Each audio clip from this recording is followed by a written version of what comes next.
Josh Trent, welcome to the Meat Mafia podcast, man. Thank you for having me. I've got a good feeling about this one. You've got the energy of you know what I'm talking about when you just have a guest on, you're like, this is going to be a good podcast. Oh yeah. This has been a year in the works. We were saying we were going back and forth on text. Shout out Erin Smith for making this happen. She's the best. And I remember having our call. You and I had a solo call a few months ago. I was actually at Rome Ranch for the What Good Shall I Do conference. Yeah, love Rome Ranch. Yes. And then I stepped out and we were just chopping it up. I was telling you a little bit about our story, how we started Meat Mafia, was learning more about you. And I think this is going to be awesome because we were saying this 9.5 years that you've been doing your podcast. Yeah. That's incredible, man. 2015 to now. Yeah, it's crazy. It's always good when podcasters get together. Oh, yeah.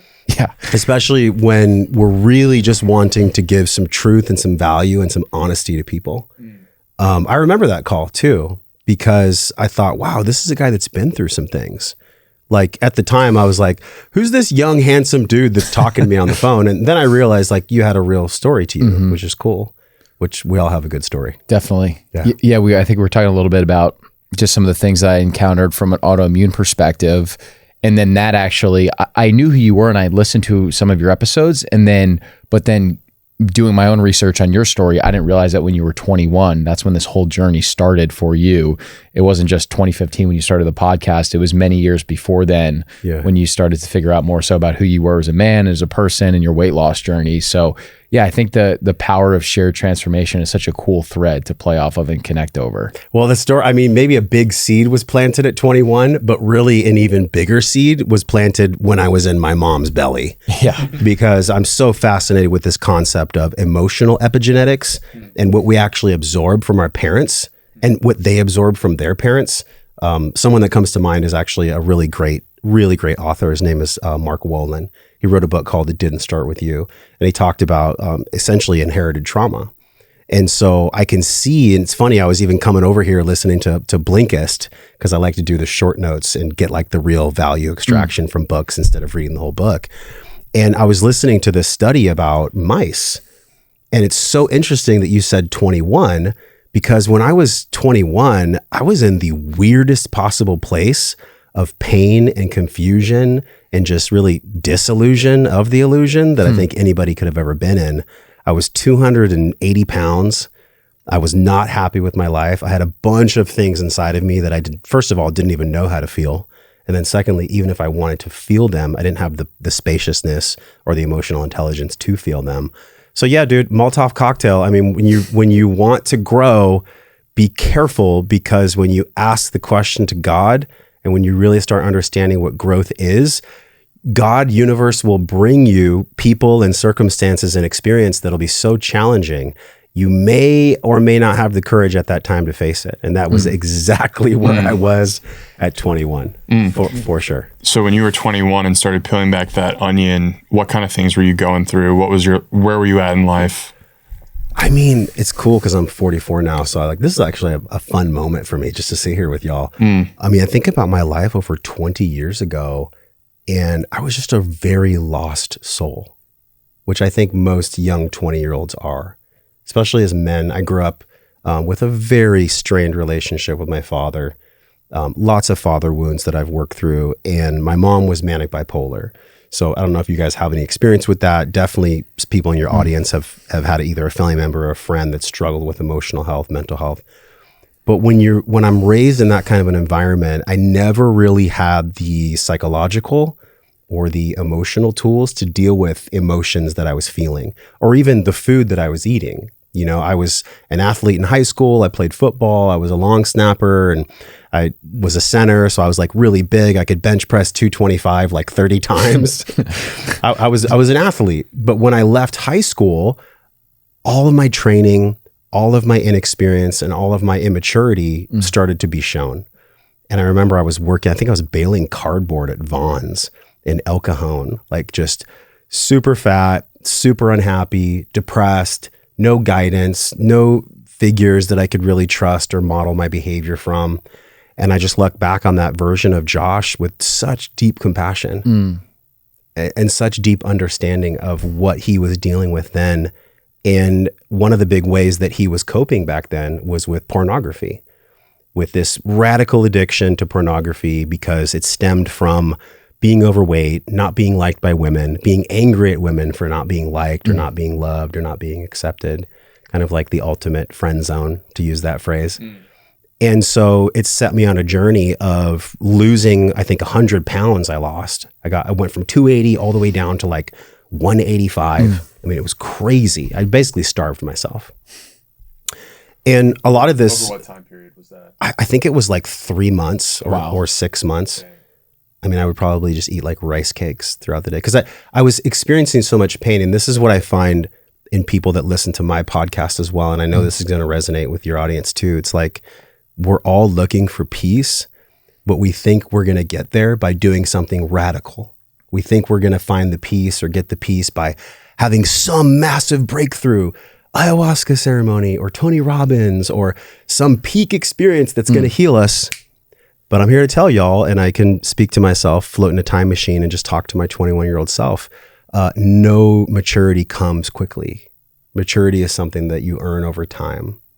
And so I was dealing with addiction. I was dealing with being overweight. I was dealing with a lack of emotional intelligence when I was 21. And it was a Molotov cocktail for growth.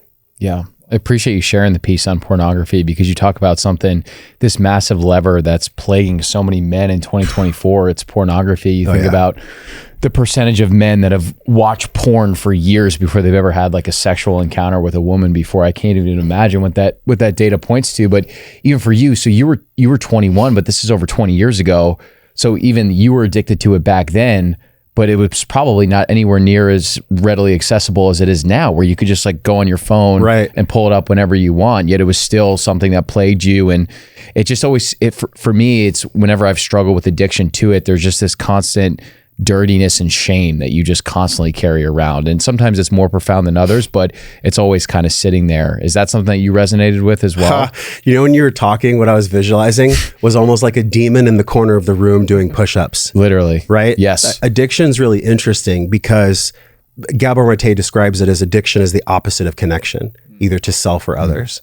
And so the hungry ghost that he also has as a great metaphor in his work is essentially you could keep feeding something, but you're going to have to keep feeding it more and more with more novelty, more intensity. And that was my journey with pornography. It's like just the regular stuff wouldn't cut it anymore. I had to keep upping the ante all the time. And it brought me to this place, really when I started the podcast. I remember I was doing one of my early journaling practices, and this is like 35 years old. So I got introduced to porn when I was 13 years old, was I think when I found my first like nudie mag. And when you're 13, and you get a boner for the first time and you're like, what is this like sexy woman? And what are these feelings that I'm feeling? And it's no knock on my father either, right? Like everyone does the best they can with the level of maturity and spiritual growth that they have. Well said. So I'm not here to put down my father in any way, but I have specific memories of coming home every other weekend when we would see him. My parents were divorced and I would find like Playboys or Hustlers on the table. And so that was my early entry point into the normalization of pornography, which is essentially the small and big ways that demonic energies start to enter the soul, start to enter the being. And so I just assumed it was normal. And then I would go trade VHSs with my friends. And it's easy to make this normal because we live in a society that not only normalizes porn, it's celebrated. It's portrayed. Look at Instagram with all the girls with their tits and asses hanging out. I mean, it's monetized, it's weaponized. Pornography and over-sexualization is probably, I would say, at least in the top 5, if not in the top 3 of things that actually atrophy your soul, specifically for men. So then when I needed more, I was 17 years old driving my Ford Mustang in El Cajon, and I would go into the adult film store and they wouldn't check IDs, and I'd go like masturbate in the back of the booth and like watch porn art. So this is my entry point to sexuality, to intimacy, to the thing that our creator brought us in the world to do from a place of sacredness and wholeness. But I was degrading myself and I was putting myself in these places because I just needed an outlet to feel the stuff that I didn't know how to feel. My mom's manic bipolar. She doesn't know how to regulate. My dad's not there. We see him occasionally, intermittently. I didn't have any guidance from a father. So I got to this place where I was like, wow, I'm feeling all this anger. I'm feeling all this sadness. I'm feeling all this stuff that I don't know what to do with. Where do I put it? football was a great outlet, but then when football went away, it was like, that's when the demon in the corner really started to come out, because it allowed me to have that pseudo fake moment of peace in my own nervous system and in my soul, where just for a moment after the orgasm, I would go, I don't have to feel this anymore. Yeah. I don't have to feel this anxiety anymore. It wasn't even about the sex or the orgasm. It was more about the pseudo peace that I was thinking was real. And that's the kind of maturity that I think you can only start to learn what real intimacy is and real peace is by experiencing its direct opposite. And that was the journey that I went on from 13, honestly, all the way up until about 37 years old. I was 3, 4, 5 years into the podcast journey before I got smacked so hard in an ayahuasca journey that I realized that porn would no longer be a part of my life. It took that long, y'all. Wow. That's incredible. I was going to ask, when did you kind of realize that it was that being detrimental to you in that way and actually kind of serving you as this self-sabotaging tool that really wasn't allowing you to, have those breakthroughs? Well, we're just going there, huh? We just rip it open. Just go in. Let's go. All right. So the Band-Aid is off. There was this moment where it was 2005 and I had just launched the podcast and I was staying in my friend's spare room. I couldn't even afford money to pay him anything because I had just, in the span of 6 months, I got fired from a safe corporate job, which is bullshit because we create our own safety, not outsourcing it to some corporation. I know that now. I didn't know that then. I broke up with a woman who I thought I was going to be with, and I put my mom in a mental home in like 6 months. Wow. So it was just 3 big uppercuts from life that put me in this place where I'll never forget this, man. I had my laptop on this rickety ass plastic stand in my friend's bedroom, interviewing John Gray, like episode number 15 on my podcast at the time. And I went out to the porch, and it was at the Omni La Costa. And I don't know if you guys know the Omni, but it's like this beautiful space in Carlsbad in San Diego. Oh, wow. And it was like midnight and the fog was rolling in, and I just started bawling, crying. And there was this Spanish tile floor, this red Spanish tile floor. And I got down on my knees and I was just like, God, what do you want me to do? If this is what life is about, I don't want to live it. I don't want to do it. Not that I wasn't contemplating suicide, but I definitely was completely done being a cog in a wheel to someone else's dream. I wanted to live my own dream. And what came up for me there was this awareness around my own health journey, this awareness around my own addiction, and this awareness that I was speaking as a podcaster, but I wasn't embodied in the things that I was speaking. I was faking it. I was faking it till I made it, which is something we hear a lot in personal development. And I just made a promise that night to God. I was like, God, if you just show me the way, just show me the way, like, please show me the way. I promise you I'll go there, but I just need some direction here. I need a compass. I need something that points me in the right direction. And it was from that place that I really feel like my life began at 35. My spiritual journey, my understanding of addiction, my understanding of what it really means to be an embodied man that has something of value and goodness to bring to the world. But it wasn't until that moment. I mean, I feel like for the first 35 years, I was just fucking practicing. I was just practicing to be myself. I had no real understanding of who Josh was or what Josh wanted or what Josh was worthy for or if Josh was loved or what self-love was. It just wasn't a thing for me. And yeah, that set me on a really big journey of spiritual growth with lots and lots of heroes' journeys and lots of those journeys repeating. Do you think what was different about that moment versus maybe some of those other similar moments that you had in the past was maybe like, I'm trying to think of the right word to describe it, but maybe just true obedience to God, where you were just like, I'm finally ready to make the change. Just show me the direction I should be going in, and I promise you I'll do whatever you tell me to do. Was it obedience? Do you think that was the difference, or just desperation to finally change? Yeah, obedience doesn't resonate. It was more desperation. Desperation. It was desperation because what I was doing obviously wasn't working. And so I think the first path to healing or the first path to development of any kind is just an honoring of where you're really at. Like the real inventory of truth. This isn't working. I'm not happy with my health. I'm not happy with my finances. I'm not happy with my intimate relationships. I'm not happy being an addicted pornography person. I'm not happy with I don't like the fruits of my labor. I don't enjoy my life. So taking an honest inventory there typically scares the shit out of most people so much that they just go the other way. And it's no judgment on anyone, right? Because I've done that before. But I think there was just this deep yearning in my soul for something else. I just wanted a different life. I wanted to live my life well. Ever since I was a little boy, I would always see adults fight about money and fight with each other. And I was like, taxes, what is this shit? What is all this stuff that adults are so angry about? And don't they realize it doesn't have to be that way? I remember when I was like, one of the first memories I ever have as a child was remembering that thought. It doesn't have to be this way. Yet everyone believes that it does. And their behavior is a response to that. And so that was my question from humility to God at that moment.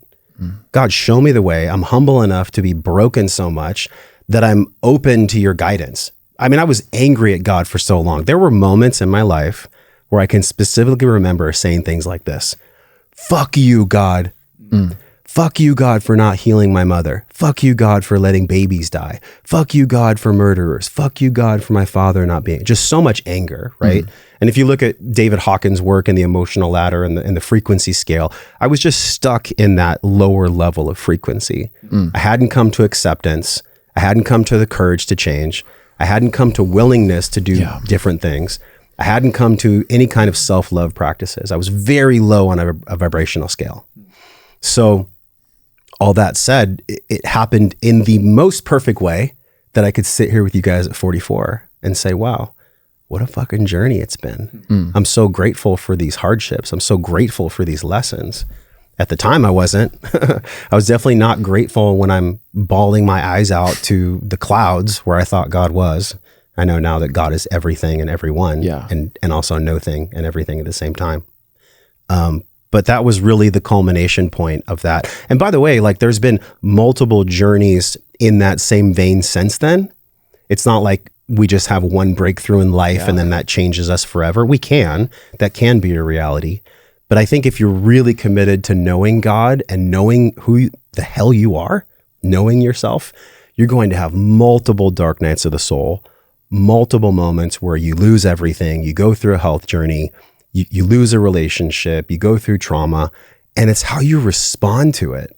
It's how I've responded to it that has allowed me to have the rich, beautiful life that I have now. Am I like this multi-millionaire? No, but that's not the degree of my success. The degree of my success is, do my children want to spend time with me?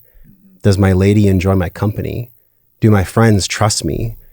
Do people in my audience and in my business want to hear from me because they love the trustworthy guidance that I provide? That's success. It's not just a financial number. And so it's been just this constant recapitulation and reorganization in my soul and in my heart of what's most important. Yes. And I think that's the guiding light for me that back then I didn't know was leading me.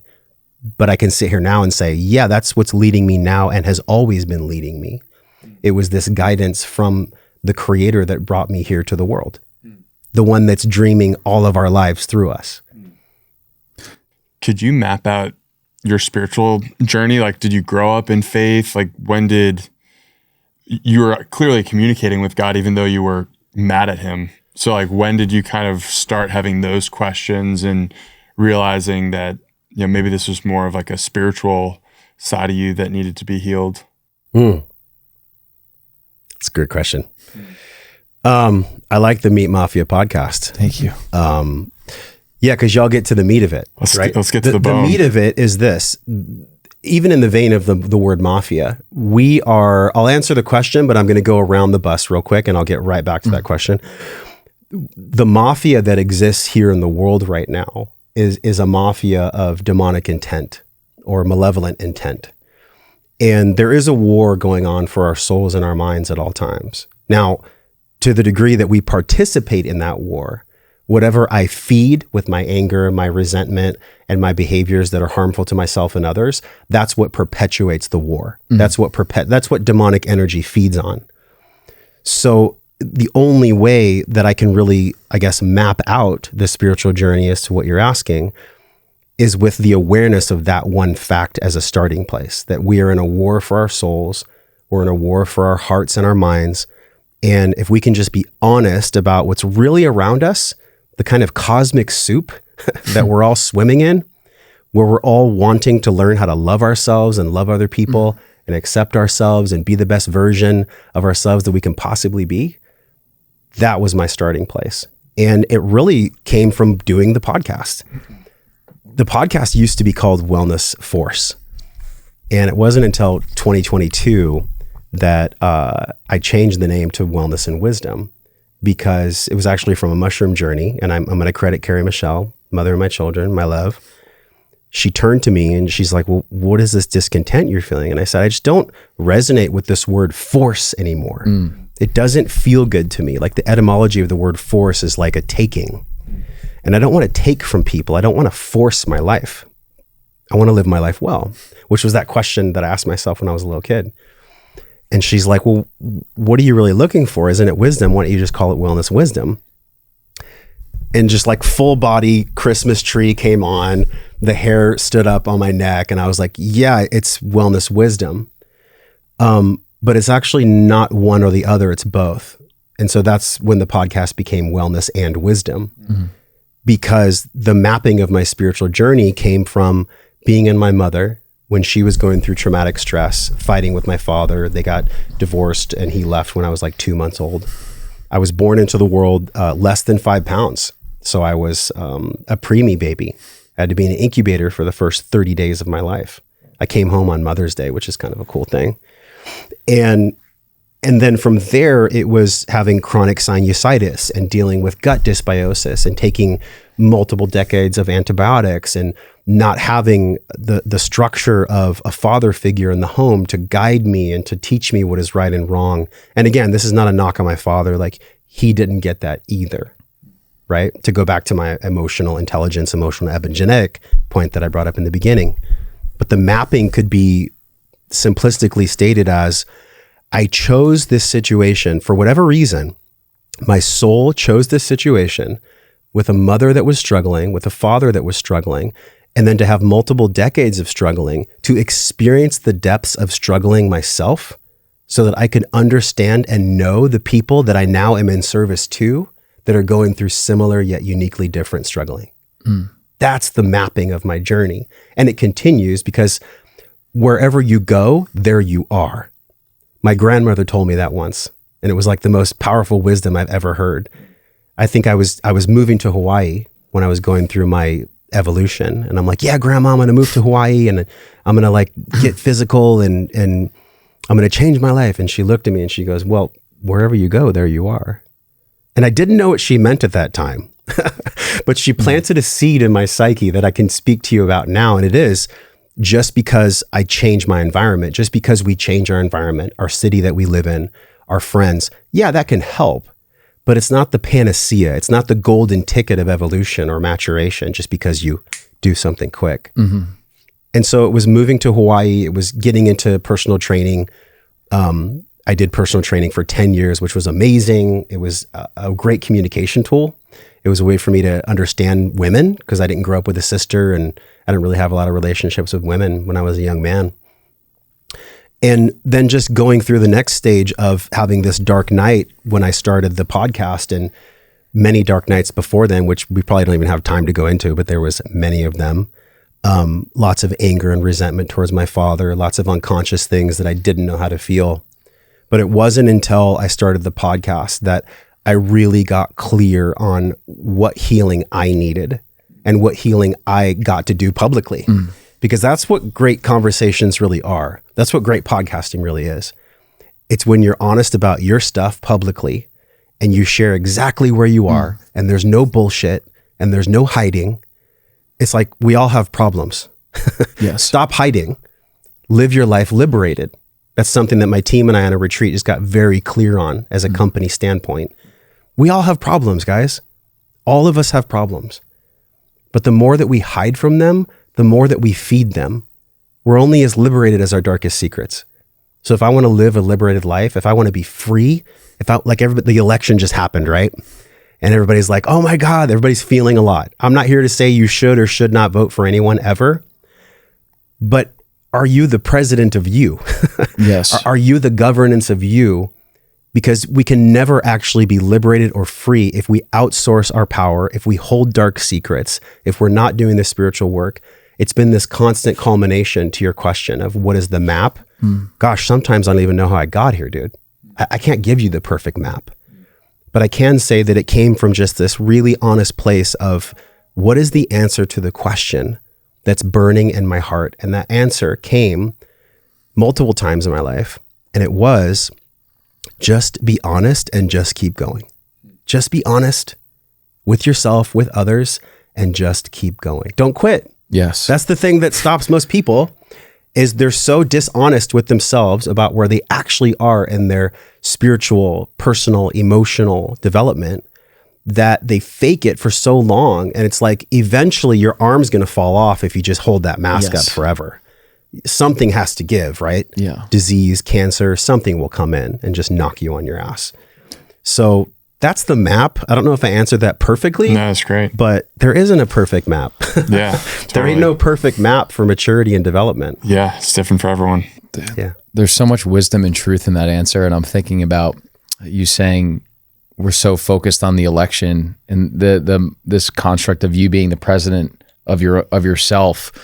And I think you even just said, don't, as simple as don't quit. And to contrast that to what you said earlier, we're looking for the ayahuasca ceremony in South America or the Tony Robbins conference or like the ever improving and changing magic bullet. I even find myself being gravitated towards that. And Me too. I still find it. Yeah. Shiny thing. But you're saying that you hold, like we hold it's almost like God has given us the master key, but it's kind of on us to turn it. And that's why I love that dark night of the soul analogy, because I've had my own similar versions of that where afterwards, it actually just feels good to look yourself in the mirror or take a piece of paper and just objectively write out, here are the different ways that I'm messed up or fucked up or whatever you want to say. Like even in the summer, I was like, I'm addicted to nicotine. I'm addicted to kratom. I'm probably 15 pounds heavier than where I want to be. I feel like I'm lying to people. It just felt so good to put all that on a piece of paper because you have this construct of, well, I host this podcast or I have this supplement company and I'm shaming myself, but it just felt good to acknowledge the ways that I was falling short. And then once I acknowledged that, then I was actually able to take steps in the right direction. So I think there is a lot of beauty in just at least just start admitting it to yourself before other people. Yeah. And also, I love that. Yes. And because I actually, right before this, I just did an Instagram live. So like all this content is fresh in my head. What you're saying is so real and so inherently true to all of us that everyone knows when they're lugging like a radio flyer wagon with 50 pounds of concrete behind them, it's pretty tiring. And so that's what secrets are, right? Secrets are a lack of integrity and honesty with yourself or others. That's essentially what a secret is, right? Now, not all secrets can be bad. Sometimes a secret, like withholding information, can be a good thing. But I would say on the most part, or a blanket statement of secrets, is that when I hold secrets and I'm lying to myself, or I'm lying to my business partners, or I'm lying to my woman, that's really where we meet ourselves, is an intimate relationship. There's nowhere to hide. Your intimate partner is going to call out and shine a mirror on all the ways that you are lying to yourself or others. And so eventually this concrete wagon gets so taxing that something breaks, right? You have an injury, you have something that goes on in life where you're so humble that you just have to look at it. And to your point, what you said, admitting to oneself, yeah, that's super important. And I would say there's a caveat where you also must be aware that that's where the shame dragon likes to come in. And the shame dragon likes to come in and say, well, not only should you feel bad about what you're feeling, but you should feel bad about feeling bad about it. Yeah. And that's where people can get really stuck in self-deprecation and loops where there's an excuse for when the truth comes around again to not share it.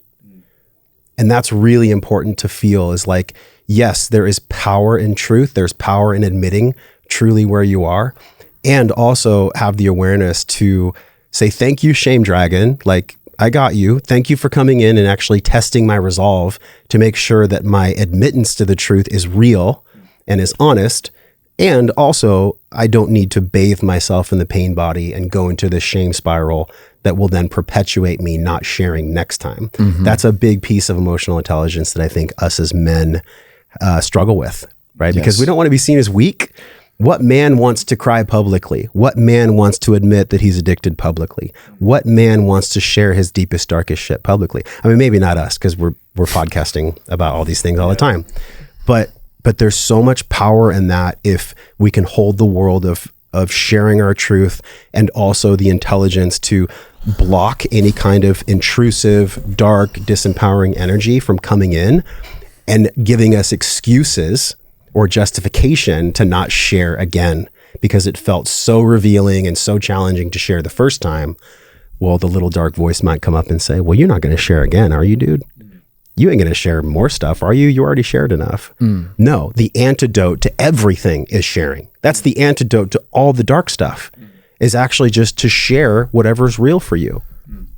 That's it. I mean, I know it sounds simple. Just because it's simple does not mean it's easy. No. I might be presenting simplistic concepts, but it's because I've gone through the minutia of sifting and sorting all the bullshit that my own ego is feeding to me the whole time as to why I shouldn't share. Yes. Was it that realization that sharing more of this, is that what led you to start Wellness Force? Because from my vantage point, a lot of the healing that you've experienced has come on the back of you finding your purpose, which seems to be the podcast. Yeah. So I'm curious, like, what led you to that moment? Gosh, I don't know. You know, it's a great question. I don't know if it was like a singular moment. I think that healing comes in stages, and healing is like this amalgamative process where we get little snippets of wisdom. Like for me, it was from my grandma. I also was shared some really unique wisdom from my grandpa. We have these teachers that God dreams through other people through us and to us. And I don't think we can actually accept them as truth until we become mature enough to listen to it. So I don't know if it was like one moment. I mean, even recently in my life, just in the concept of sharing, y'all, I just bought land and a home, and I went through the most stress that anybody could ever go through. Managing contractors sucks. Contractors are really hard in my experience. And I realized that I was taking it out on my woman and my family. I was being very emotionally unregulated. And it totally wasn't fair to them. Completely. And my lady had mirrored it back to me multiple times. Like, hey, you're showing up in a way that's not loving, and you're showing up in a way that's not conducive to us having a sacred union. And I was like believing my own ego. Like, no, she doesn't understand. Like, contractors are hard. Like, she doesn't get it. But that was me actually closing off wisdom that was being brought to me from God through my woman. So this is what I'm saying is like, it's not like one thing. Yes, there can be these peak experiences like ayahuasca journeys or even fitness, right? Like I ran a marathon once, and I remember I had profound spiritual awareness after running the marathon. I did the Mark Divine 20X on my 37th birthday, which is like a SEAL training overnight where you do Murph soaking wet. It's like was it Kokoro? I didn't do Kokoro. Oh, okay. Kokoro is like this 50-hour crucible. It's like Hell Week. Actually, Hell Week. It's actually what they put the SEALs through, which is super wild. But 20X seems like it's insane. 20X is like a starting place. It's still really fucking hard. Because this is why I teach in my model that, and I have to give grace to my mentor and friend Paul Check, who you guys just interviewed. And he has this quadrant, right, which is mental, physical, emotional, spiritual. And I added on the fifth point, which is financial, because I believe that for my own life and for everyone that I teach, that the lens we get to look through is a pentagon. It's those 5 aspects of self that I've talked about. And so I think we can get there, to answer your question, through any one of these sides of the 5. If you're having physical struggles, that's a catalyst for growth. Yes. If you're having mental health struggles, that's a radical catalyst for growth. If you're broke, nothing will grow you more like being fucking broke. That'll grow you, right? Yeah. If you're disconnected from God, if you have no spiritual practice whatsoever, you are in a ripe situation for growth. Because the universe, God will test you to have reconnection with God because you've created a story that's divided you from God that is bringing you more pain. And so all of these sides of the Pentagon, they all bring you unique challenges. Another one would be emotional, right? If you don't have the tools or practices like breath work or cold therapy or fitness or movement, if you don't have those practices baked in, your emotional body can't flow, right? I remember on the podcast once, Dr. Tim Brown, he was the sports physiotherapist and chiropractor for the World Surf League. Really amazing guy, just super intelligent, super tapped in. And he said, Josh, the body is either a river or a dam. So when it comes to emotions or physical movement, you're either stuck energetically or you're flowing. And so from an emotional standpoint, if you don't know how to process emotions, you've never done any emotional intelligence practices ever, then that's a great place to start, because your evolution and your growth can come from any of these sides. So what I'm saying is, like, gosh, guys, start wherever you are. Yes. You don't have to have this perfect Cal Newport or near Ayal or some kind of like structured program to grow yourself. Just pick one. Just like be honest with yourself and say, all right, out of these 5 areas in my life, what's the one that's causing me the most pain? Like, what actually feels the worst to me? And start right there. Wherever your deepest pain is the perfect place for you to start your growth. That's it. Just start right there. Now, what's going to happen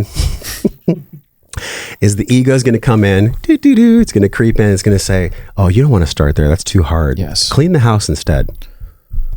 Go date a girl instead. Go swipe on Tinder instead. And the world is built upon all these egoic psychological structures. Many of the buildings that are built in downtown Austin were built by men who wanted to prove they were good enough to their fathers. So they built a fucking bridge or a building. But after they built the bridge or the building, they didn't feel complete. Wealthy people deal with this a lot. Actually, I'm sorry. Rich people deal with this a lot. Wealthy people do the work to hold their wealth. Rich people, they get a bunch of wealth, billionaires. I've even interviewed people on my show where I could just tell off camera that they weren't happy, but yet they've written a book and they've done all these things. It's because they're missing one of those 5 things.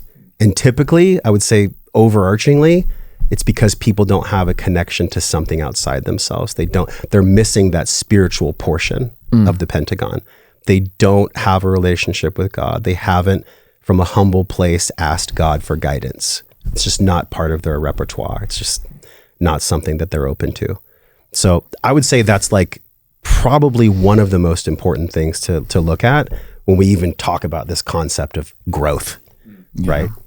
Yeah, as you're speaking, it's making me think of something the last few weeks I've been spending more time thinking about, is just the correlation between very ambitious men and their likelihood of being depressive or depressed in nature. I saw a piece of content on Twitter where it was, I think, Abraham Lincoln struggled with depression, Teddy Roosevelt struggled with depression, Winston Churchill, even the Jordan Petersons of the world. Oh yeah, he suffered, man. Yeah. And so I'm just curious how you think about that, because I think there probably is this tendency of really ambitious, driven men to deal with maybe some of these mood swings, or I think Teddy Roosevelt's quote was like, black care doesn't fall upon the rider who rides fast enough. So that's where the strenuous life came from, is I think his perspective was, well, if I keep filling my 24 hours with amazing stuff of cold plunging in the rivers and riding horses and lifting weights and boxing. Was he doing cold plunges in the rivers? Yes. Sweet. Yeah, which is really cool. One of like the original guys that was doing that. Nice. And maybe he realized that, hey, there's this amazing state change from cold plunging, but if I throw more stuff on the plate, I can maybe avoid some of these depressive tendencies that I've had. And I'm thinking through that more, because I think even with myself, what we're doing with Meat Mafia and Noble, I think we'd both say it's the most challenging and rewarding thing that we've ever done. And I think just trying to build something from scratch, it strips away so many of your layers and your ego and things that you kind of define yourself through. And so I don't know, I'm just kind of working through some of that emotion, and yeah, it's a little bit of a stream of consciousness, but I'm just curious how you think about that. Yeah. Well, I'm not here to coach you, but can I offer a viewpoint? I would love that. Okay. Yes. So it's your child. Mm-hmm. You both are not fathers. Are you in relationships? Yes. Okay. At some point, do you want to be fathers? 100%. Okay. Yeah. So can you see how this is perfect, that God is bringing you this experience to birth a product, which is essentially training you to be great fathers. Could that be possibly true? Yes. Okay. So with that said, if that was true, that every single challenge that you're experiencing, that we experience as men or as women, is setting you up for the next challenge, then could it also be true that you're in the absolute perfect place to be bloody, to be confused, to be in the not knowing, to be forced to honor the mystery of God, because God is so mysterious and we can't intellectualize the wisdom of God. And if we do, we disconnect ourselves further from God by intellectualizing it. Could it also be true that the learnings and the blessings that you're receiving right now from going through entrepreneurship and going through the maturity process of how to hold this fucking bolus of responsibility is actually the perfect thing that the higher version of you in 5 years will look back upon and go, wow, I am so grateful for that challenge. It almost makes me want to cry just talking about it right now. Can we just be grateful for these challenges? Yes. And even in the moment of feeling them, I'm not saying you have to spiritually bypass and be like, well, because this is something that happens a lot. There's a lot of spiritual bypassing in this world. People are in the middle of the lesson and they're just about to get poked so much that they bleed gratitude. And they'll stop their growth process by admitting to the world, I know exactly why this hardship is happening. It's because I'm going to share it with the world. And it's like, you haven't learned the lesson yet. You haven't actually gotten the wisdom of your pain yet. Sit in the pain for longer and get the wisdom that the pain is trying to teach you. And then when you're honest and when you've really gone through it, then take a breath and then share that wisdom with the world, because that's the good stuff. That's the good stuff that people are yearning for. And I can feel the yearning in you when you even ask that question. Yes. The challenge that you may be holding, is it a responsibility challenge? Like, how do I hold it all, or how do I do it all, or I think I think there's something that changed like right when I turned 30 and really started thinking about the next step of getting married and being a father, and realizing like, hey, there's actually still this part of my ego that really resonated with the security and the consistent income of the corporate job. Yeah. In the sphere of like, as I'm making these next steps, like how will I be able to provide as a father? Ooh, that question right there. So that's the unconscious question that I and us as men struggle with the most. How am I going to do it all? Yeah. I mean, you just brought me back to like this incredible memory. I got my ass kicked in an ayahuasca ceremony so profoundly, so violently that in 2019, I had a psychic break. It was my 12th ayahuasca journey, which now my time with ayahuasca is complete. Thank you, ayahuasca. No need to go back anymore. It gave me such severe OCD and it took me so beyond the edge that I actually developed a psychopathy, and I had an entity, like a demonic entity that had attached to me. Thank God I knew Paul. Because in 2019, I called him and I just said, look, I'm dealing with this after this ceremony. I'm having these thoughts that aren't real, but they continue to loop. I don't know what's going on here. And I went to the Heaven House and he showed me how to clear it. He showed me how to meet the entity, which, by the way, entities don't live in people that don't have space for them to live.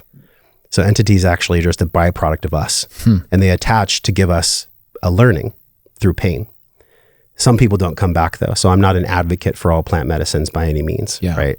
I don't think you need to go find God in an ayahuasca ceremony, period, full stop. But I remember I asked that same question to Paul. I said, well, how am I going to do it all? How am I going to have the family I want? How am I going to have the business I want? How am I going to grow my podcast? How am I going to just be Josh? And he looked right at me and he grabbed me by the shoulder and he said, well, who's doing it anyway? And at the time, I had no idea what he was talking about. And I realized who was doing it anyway was me. I was the one fabricating the story by disconnecting from God that was further perpetuating my own stress by me even asking the question, how am I going to do it all? Instead of turning to the entity, turning to God, turning to the parts of myself that were calling to be worked on and saying, well, how can I grow? How can I meet myself? How can I heal myself? How can I do the deepest, most powerful, beautiful work on myself? Because when I'm asking those questions, I'm not even entertaining the darkness of how am I going to do it all? And it's not to shame you or I that have had these questions. I think all people have had this question, but probably specifically us as men, because there's a sacred, very ancient promise inside of all of us as men where we want to provide, right? We want to provide. We want to give to our women. We want to give to our children. I fucking love providing. I just love it, dude. It's like my favorite thing. I love paying my team.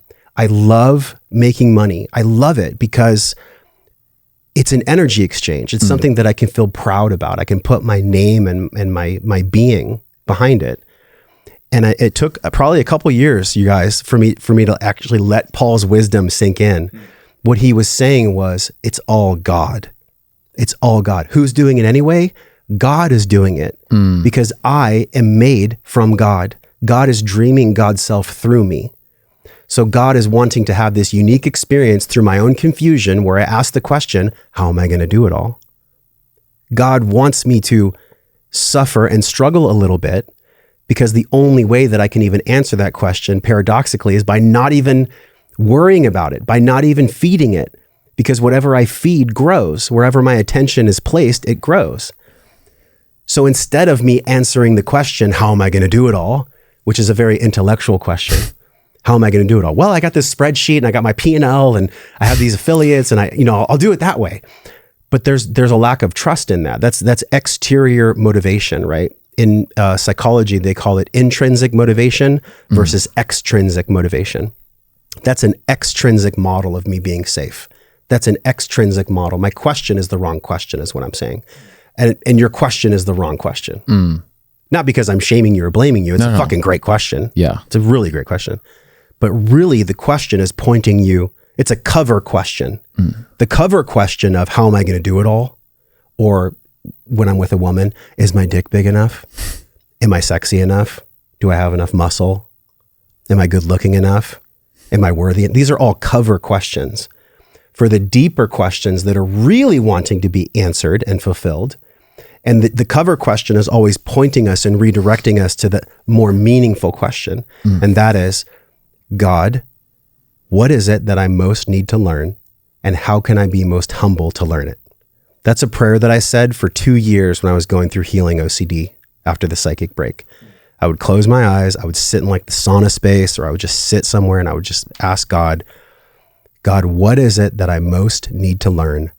And how can I be most humble to learn it? And I mean, my hands are shaking right now because it's just like, it's so meaningful to me, that question, that prayer, because it's humble, it's authentic, it's honest. That's how we learn to do it all. Yeah. Is by being humble enough to ask our creator, the one which has created us and is still creating through us, what work gets to be done on self? What work gets to be done on soul? What truth is wanting to be excavated and uncovered, so that question of how do I do it all isn't even a thing. It's not even present in my vernacular, because I know that question is essentially just a cover question that's guiding me to the deeper question of what is it that I most need to learn? And how can I be most humble to learn it? And God, universe, whatever nomenclature y'all want to use, it's going to bring you these unique experiences of challenge that'll force you to answer these questions of honesty within yourself. And it's through that process that question will just answer itself. How am I going to do it all? Yeah. Who the fuck knows? Who knows how we're going to do it all, right? Yeah. The guys that are in production in our room with us, your business with Noble and your podcast, Wellness and Wisdom, your unique gifts and dreams that you're bringing out into the world. Who the hell knows how we're going to do it all? How is not important.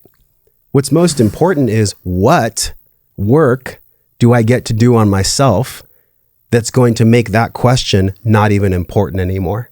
Yes. That's really the answer that I think we're all seeking. Yeah.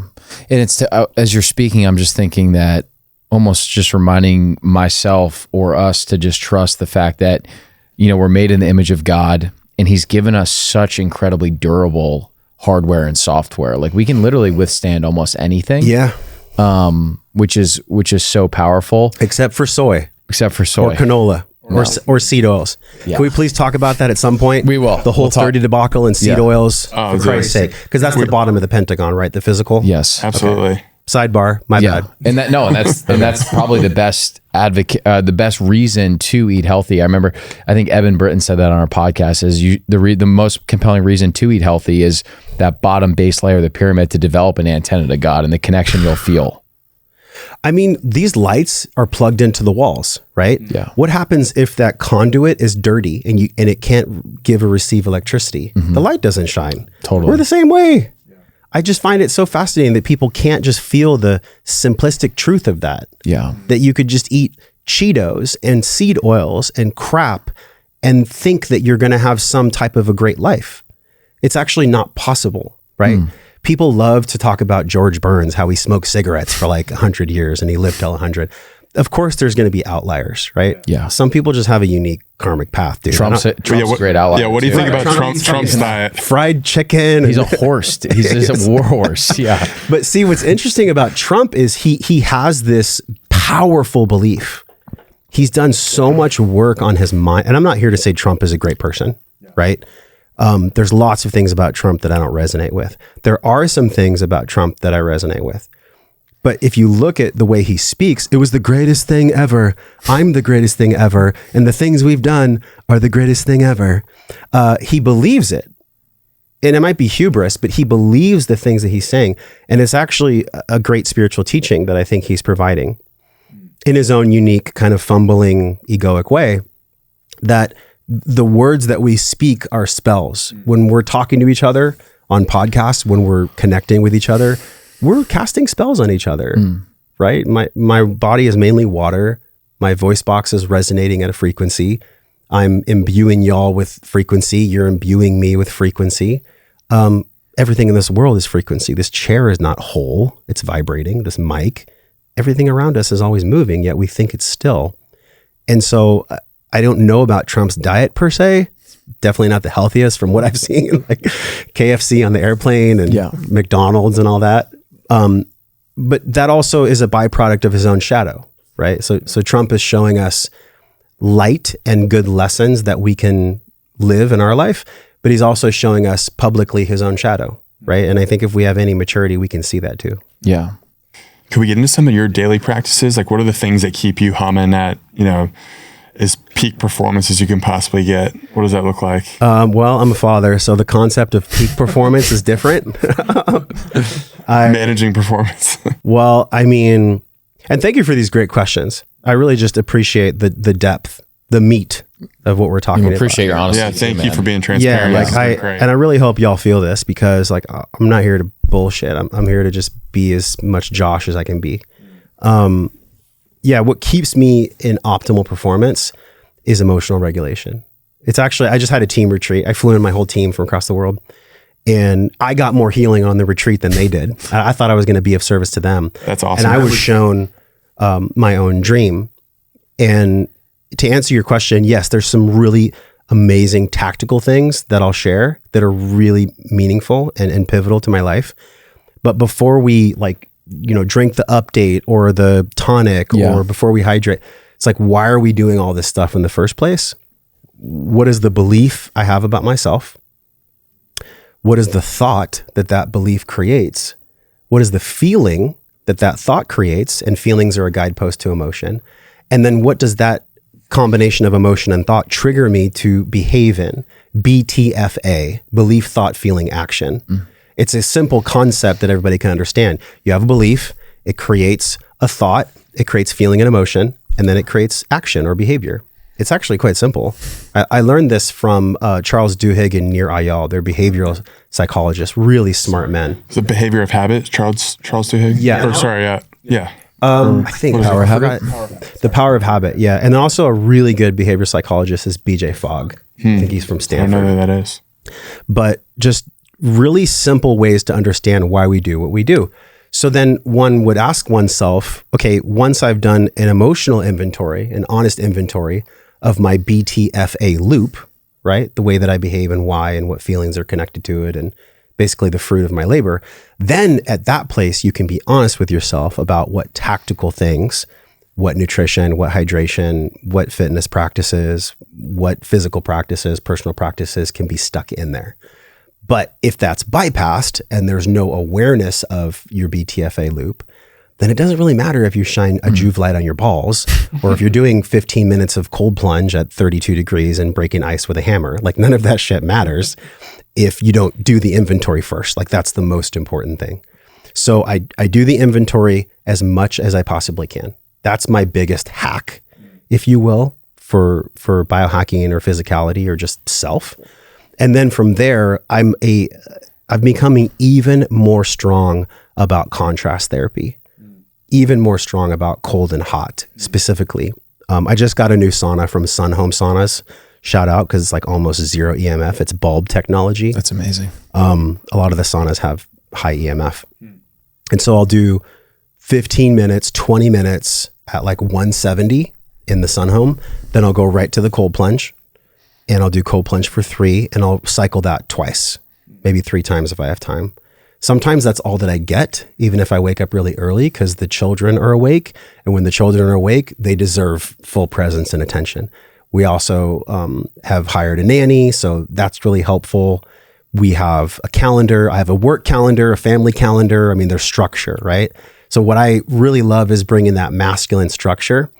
And what I learned from my lady is feminine flow, and that it doesn't always have to be so fucking structured. Yeah. Right. But I think it's really good for me from a physical standpoint to if I can just do one thing a day, it would be walking and hot and cold therapy. Just do that, and you're in like a higher percentile of most people. But this is, again, this whole ego trap that I've mentioned before, is people want to skip the basics. Yes. And go to like, well, I'm going to get the device I put on my head, and I'm going to do like this 6-hour morning routine. And it's like, God bless you if you can do that. You know, you don't have kids, you don't fucking understand. There's no way you're doing a huge morning routine with children.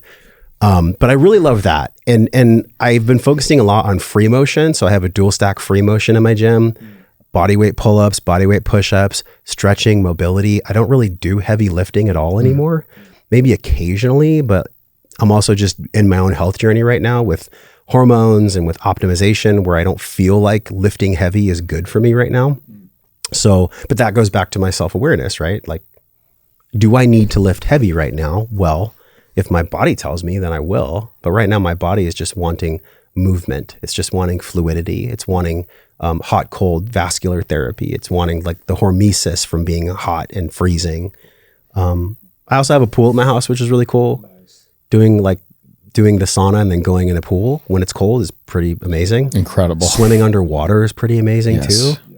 But that's my routine per se, are those practices. And I think if people just do those 3 things, the walking, the hot and the cold, you'll be inspired to do other things healthy just from doing those 3 things. Yeah. Well, I love how you unpacked all that, because the first part of it is really doing that audit on yourself, really coming to terms with the things that you're wrestling with, maybe some weight that you're carrying, not physical weight like fat or anything like that, but just emotional weight. And then I like how you put that. They're the same, dude. Yeah. They're the same. One and the same.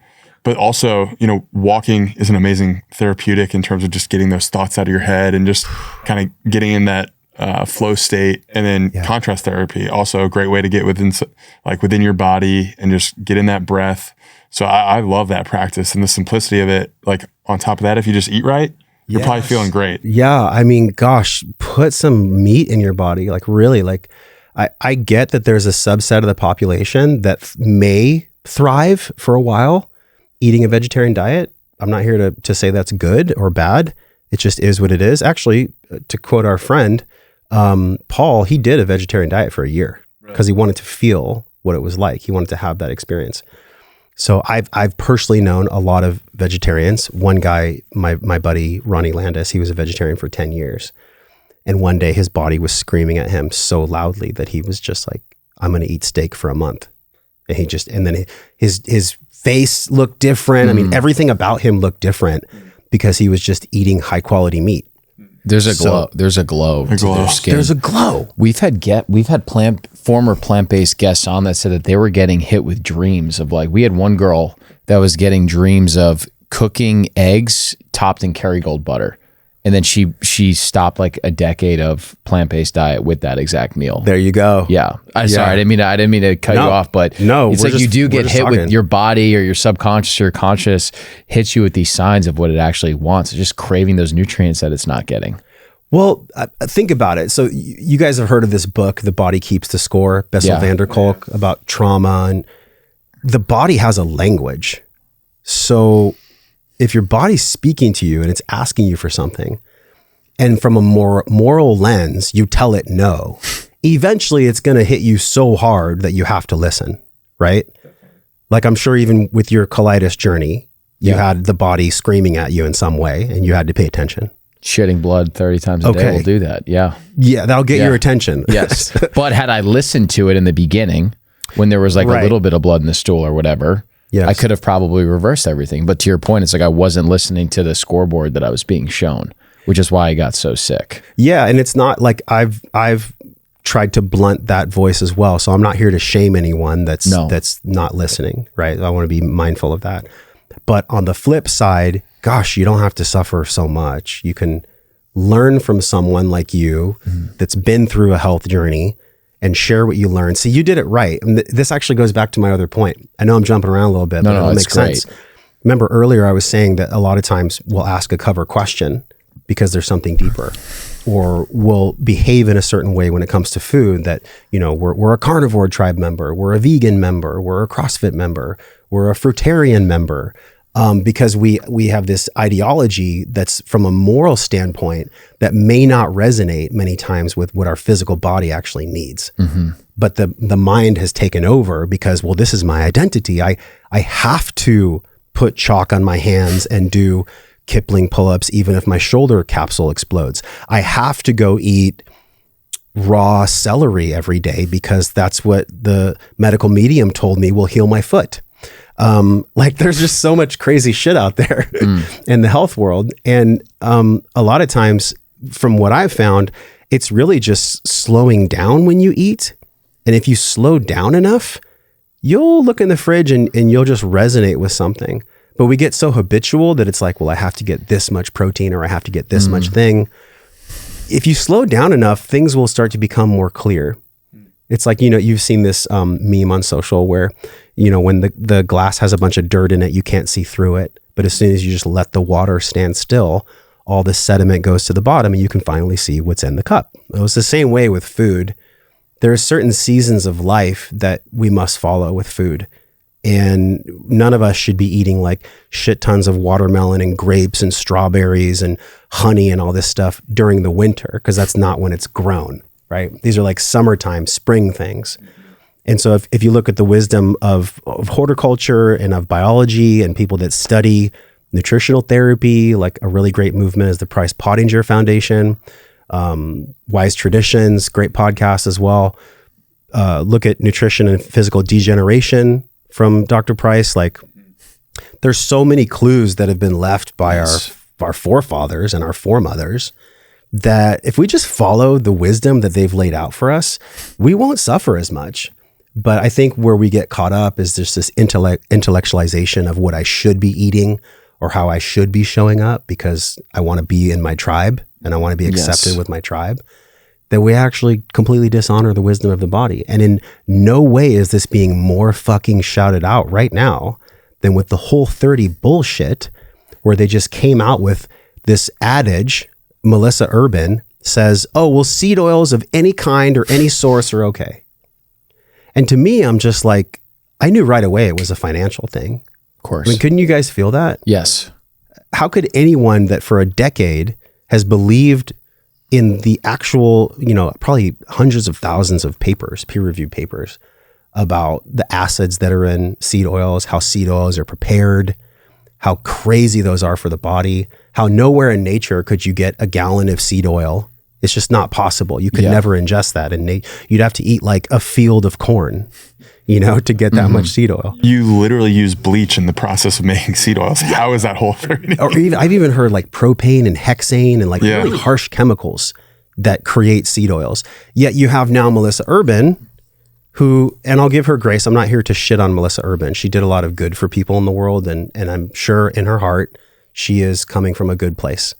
But to me, I can just feel the essence of big food all over it. Yes. Because there's no way in anyone's right mind that they could say for a decade plus that seed oils are harmful, and then overnight say, well, now seed oils are acceptable and it's science.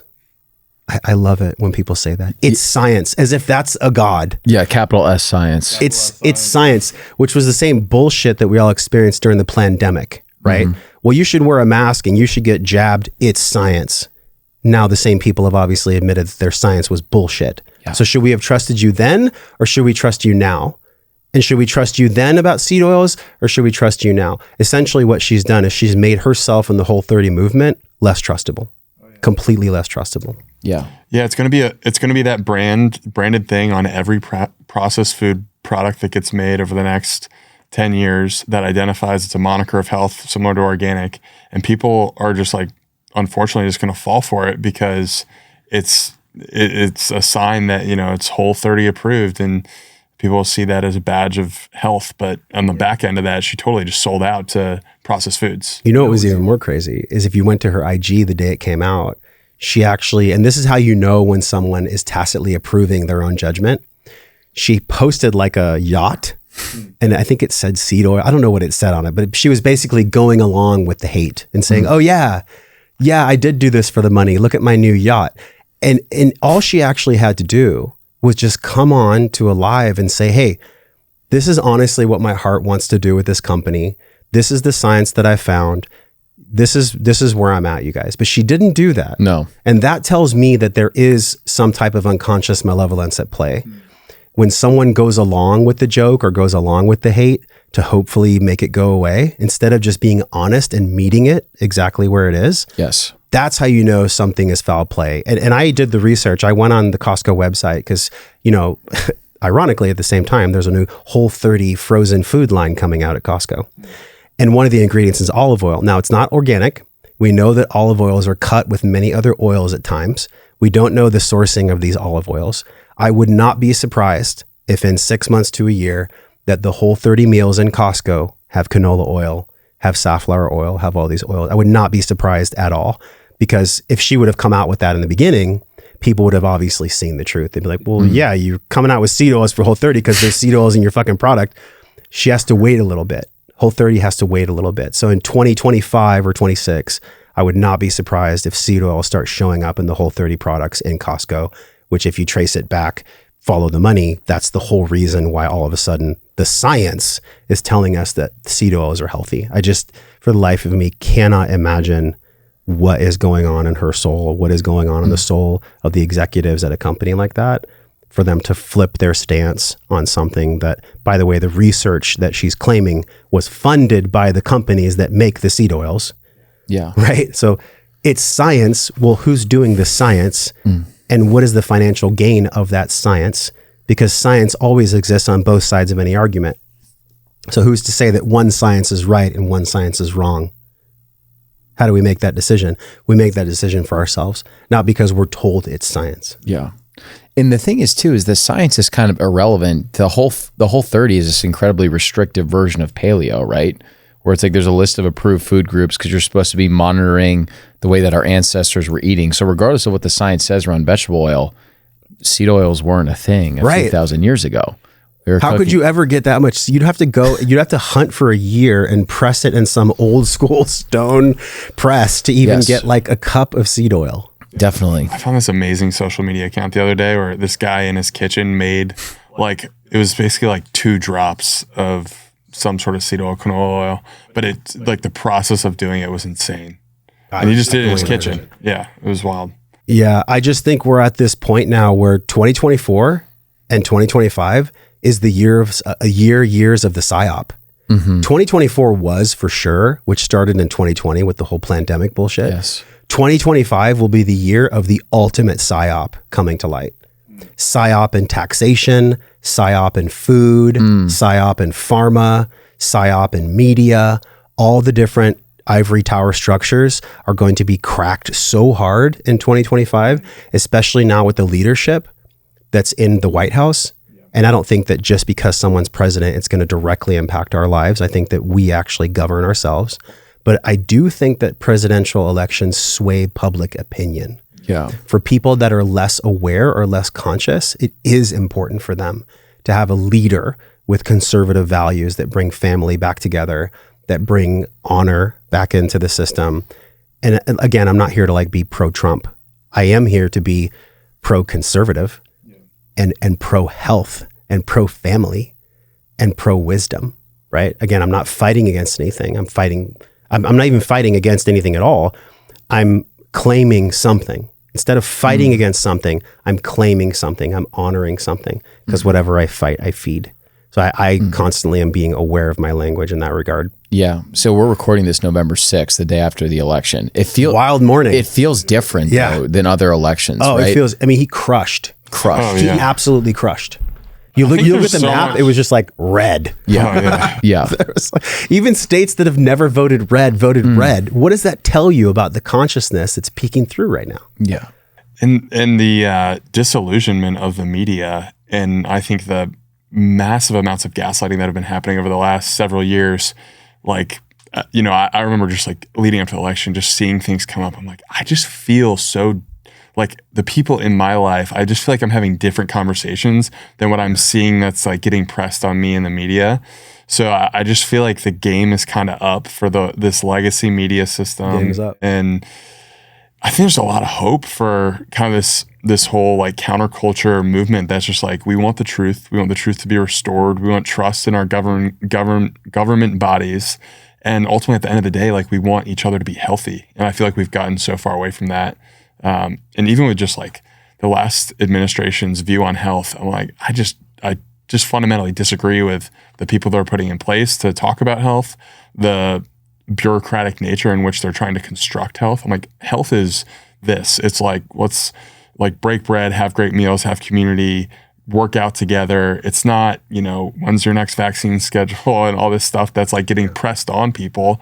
It's really something that's like derived from God and a connection to God. And so I feel like we're now shifting. Like there is now this like shift that I feel it too. I hope people who didn't vote, for the incumbent or for the new administration, I hope that they can start to see the new vision and are welcomed into it, because I think good things are going to come. Yeah. Again, in this same vein of not fighting against anything, in the next year specifically, there will be a ton of people on the left, which I think is even funny. These terms left and right, blue, they're all just stupid. They're all just so divisive. It's like we're humans. We all breathe air. We all poop. We all move. I think what's going to happen is the same kind of tried and true war is going to come, where it's like the left will say, well, he stole the election and this is bad and he's a rapist and blah. And it's just like, that's so distracting from what's most important. Yes. Yeah. Like what's most important is actually starting with children super young and having them move like they did when John F. Kennedy was president. When John F. Kennedy was president, have you ever seen the clips? It's unbelievable. Of kids working out in schools when JFK was president? It's so epic. There were kids in like middle school doing pegboard. Yeah. All of them were doing the pegboard. All of them were doing pegboard, like dips on the bars. Yeah. And now we have kids that are playing Fortnite, dyeing their hair blue with Cheeto dust on their t-shirt. Yeah. It's just such a different world. And so I think what's happening is a reckoning. Yeah. There's a mass reckoning that's going to happen, where the ultimate joy that I would see would be reinstituting the physical education program in schools. Absolutely. Can you imagine if PE wasn't something that you just had to suit up for, if it was actually fun? Yes. If physical education was like 90 minutes in schools. Yeah. But see, if you start moving the chess pieces there, then it's going to fuck up the other side of the board that the chess pieces with the most money behind them are playing. Yeah. And so when you start moving chess pieces by instituting better food and better movement in schools, what's going to happen is there's going to be eventual downfall with less money for pharma and big food. Mm-hmm. And when there's less money to grab for pharma and big food, here comes the lobbyists, dung, dung, dung, dung, in Washington. Well, we actually don't need 90 minutes. And if you look at the research from our science group, Trust the Science, we show that 20 minutes of activity is fine. And we'll lecture kids about whole grains for 15 minutes. You see what I'm saying? Yes. It's just once you start moving one of the chess pieces, all the other chess pieces have to move. And in order for us to play a brand new fucking game, everybody's got to see the board. We've got to show everybody the whole game board here, which, you know, thankfully y'all are doing on this podcast, right? Like, we've got to see the whole game for what it really is. It's a fucking game. It's a money grab. Our government does not have our best interest in mind. These oligopolies, these companies do not have our best interest in mind. They have their interest in mind, which is finance. That's purely it. And that may be like a conspiracy theory to some people, but if you actually just took the time without even picking a side and just floated 30,000 feet above what's really happening, you would see it in a second. You would see the whole game board. Yes. You'd be like, well, obviously this is wrong. Right? In the same way where I knew right away during pandemic that putting 6 masks on myself in a car alone was stupid. There's just certain things that we accept as objective truth that are real and that aren't real. But what happens is you get this demonic energy that starts to make truth false. It's like the devil likes to hide behind actually being God. And so, well, no, it's actually okay for a child to cut their genitals off because they feel that way. No, you're actually a bigot and you're harmful to children if you stand in the way of a 12-year-old cutting his penis off. It's your problem, not theirs. They're the righteous one. You feel me on this? It's like we're in such the devil's playground that unless we have some kind of modus operandi to see the whole game and actually to play the game without judgment, which is something that I'm working on. How do I play this whole game without judgment? How do I play this whole game about not being fucking boiling rageful at pharma and food and even skincare and all these industries that have built mega billion-dollar businesses on fooling people, on hoodwinking people and doing great marketing so that they poison people at a super young age and feed them Fruit Loops and feed them all this shit. And then they grow up and feed their children the same food because trust the science. So I'm not here to say what people should do and should not do. All I'm saying is that I've dealt with weight issues in my life. I was raised on welfare, which means Velveeta. I remember actually cutting Velveeta cheese as a child, eating mass cereal, like cream of tuna on toast, like not good nutrition, right? And that's all that my mom could provide because we were poor. So now that we know, once you know, do something beautiful with it. You know, do something amazing with your knowledge. Don't just listen to our podcast and be like, oh yeah, that's someone else's problem. It's like, no, that's actually all of our problem together. If we're a tribe and we're a global community, which we are, then all the ways in which we're disconnected from the things that are most meaningful to us, then we're just giving tacit approval to teach our children to do the same. And that's not the world I want to live in. That's not the fucking game I want to play. Yes. I want to play a totally different game. Yes. Completely different. And that's why I would imagine last night was probably so encouraging for someone like you that's been doing, I mean, you've been doing the podcast for just about a decade. So you've been going against the grain for longer than that, but publicly you've been speaking about a lot of these topics for 10 plus years. And I think even with us doing our show for 2 years, there was always this feeling of if we could just get the right information out there, how much better these people would feel. But there was this fear of like, but what if the mass populace of the US just doesn't see it and we're just going to continue to swing into this almost like ghoulish future. Sure. And then yesterday was kind of that sign of, okay, I think that this stuff is more mainstream than we realize. And there's enough critical mass behind it where right now, as of today in 2024, there still might be a ton of re-education that needs to be done around seed oils, but at least we're going to be able to lay the pieces to get to where we ultimately want to be, which is what I think you're saying. So like that encouragement it just felt that, I think that was the thing of, I'm sure you felt this of like, damn, maybe what I'm doing really is making a difference at a mass scale. I was walking this morning with my children and my lady, and we were walking the neighborhood, and every person we would pass would just give us a nod. Yeah. Because they felt it too. And one woman we actually stopped and had a conversation with, and she's like, I've been voting since 1972, and this one feels the best. And I was like, wow. I feel that too, not because the messenger is amazing. I don't think he's the greatest messenger, but I think the message is amazing. Yes. The message is the most important. Just because I listen to Metallica doesn't mean I need to love James Hetfield as a person. I just like the music. So don't don't shoot the messenger. That's an old adage I think I've heard many times, right? Like, don't shoot the messenger. It's about the message. The message is about having healthy boundaries around our country, like having actual borders, because anything without borders will essentially have so much atrophy that it just decays, right? I'm not condoning the abuse of anyone with different color skin or racism. That's not what I'm saying. What I'm saying is, like, that's just one aspect of the hopefulness that I feel. The other aspect is RFK Jr. being on the cabinet. Literally, he's going to dismantle the pharma input into Congress and into the White House. I mean, they're in for a fucking war, you guys. Yeah. With RFK at the helm, do you know how much momentum is behind him with the assassination of his family member, and how much pain that whole family has felt, and how much pain he's gone through, and the research he's done, and the bolus of motivation he has to fucking dismantle pharma? I don't think people understand what's about to happen.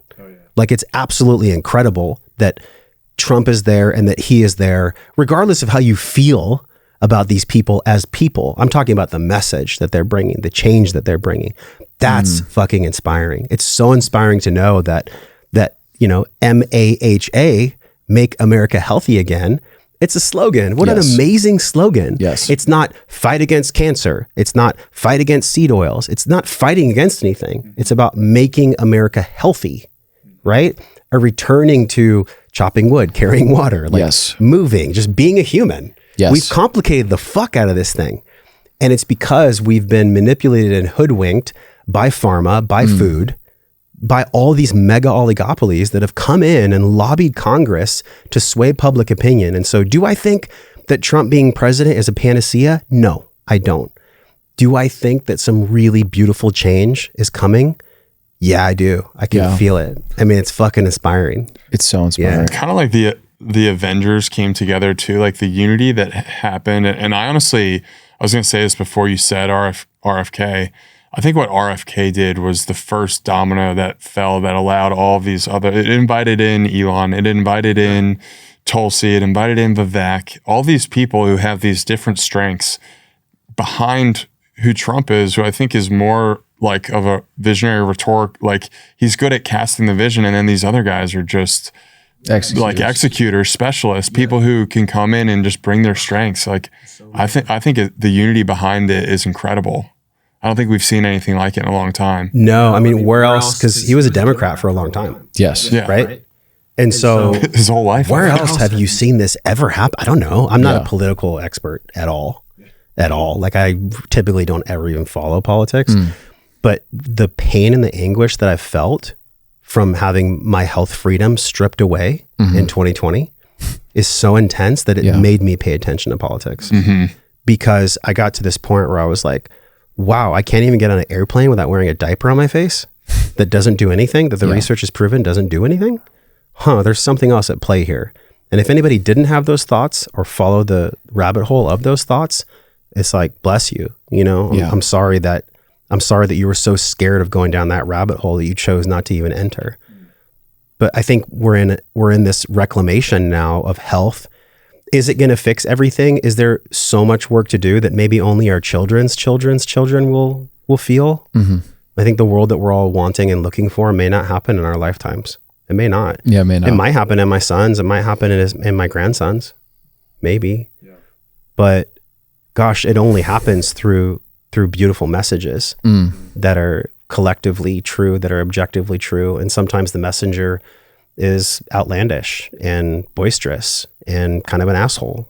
You know, just because a movement is being led by someone that you don't agree with, like, can you connect with the message instead?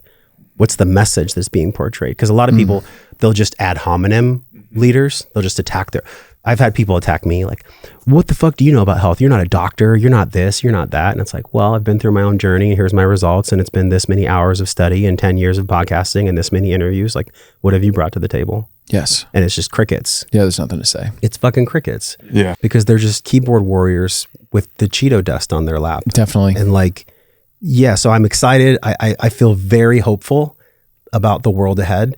I feel like 2025 will be the ultimate fucking psyop being exposed. with Puff Daddy and with sexual predators and with trafficking and with food and with pharma. Like, evil can't perpetuate in perpetuity. It just can't. Yeah. Right? Like, look at the sodium and potassium pump in the body. There has to be a balance. Look at the sarcomere and the actin myosin tears. You can only create so much lactic acid. Lactic acid in too much would kill you. So the body and nature and civilization has natural checks and balance systems that keep us moving forward. Sometimes we go sideways, but they keep us moving forward. And so I really feel like we're about to move forward, like a quantum fucking leap forward. Yes. That's what it feels like to me. Like a massive light's about to be shining on all these things that have just been kept in the shadows for years. That we've all been feeling. We've all felt it. We've all been feeling them, but like, maybe we didn't want to lose a job or be ostracized from a tribe, or we were just experiencing fear about speaking our truth. Yes. Well, I say, fuck that. Speak your truth.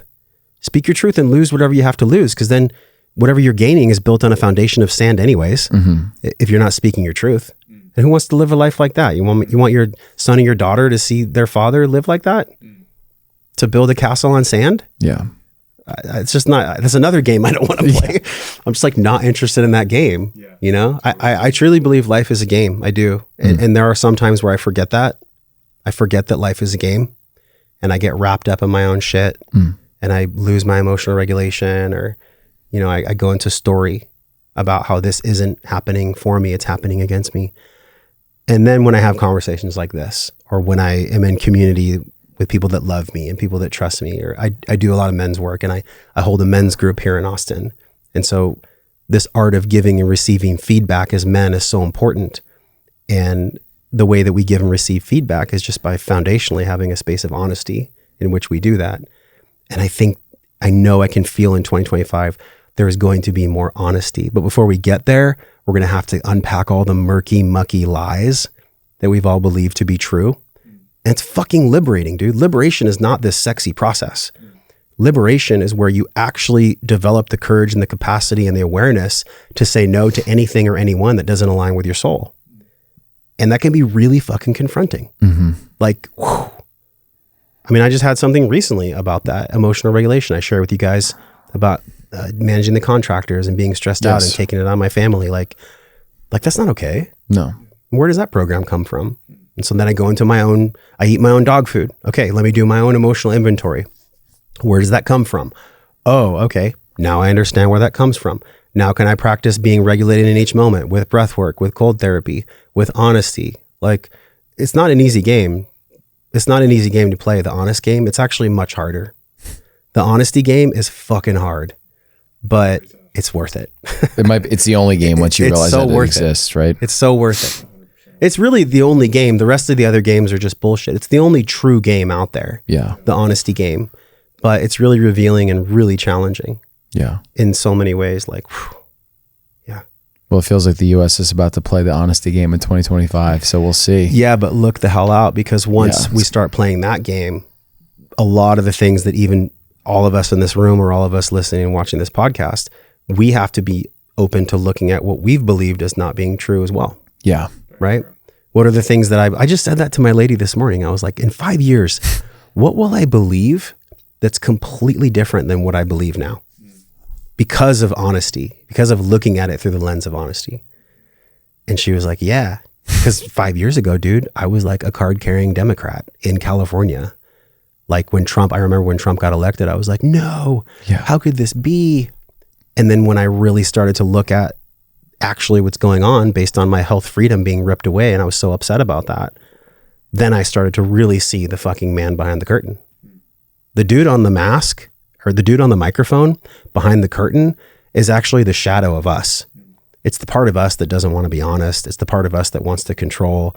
It's the part of us that just wants to like be in self-righteousness. And that's also another game I don't want to play. Yeah. All these games I don't want to play, right? The game that I want to play is that I'm emotionally regulated and I express myself with authenticity, and that brings me abundance that I get to share with the people that I love. That's the game that I want to play. That's the game that came through at the team retreat recently, and that's the game that I'm committed to playing. Will that game change in the future?